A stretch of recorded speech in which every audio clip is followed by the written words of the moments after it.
Good morning, madlang people. Ayan, time check. 8:15. Ayan. Luluto ako ng yellow pen. Pinakasil ko muna sa suka.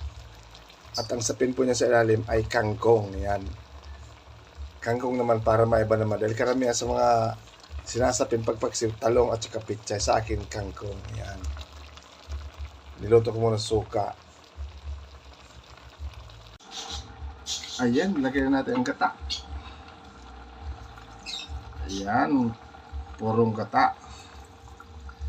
Palaputin na po natin yan na talaga naman. Yan, purong gata yan. Malaki kasi yung nabili ko yung halagang 40. Ayan. Hintayin po natin yan na maluto ang gata hanggang matuyo-tuyo. Ayan, yan na po ang finished product ng aking niluluto na ginaataang yellow pin. Ulam ngayong tanghalian. Yan, sarap na lapot ng sabaw. Yan. Pwede ko nang patayin yan dahil mamaya pag malamig na mas lalong lalapot yung sabaw.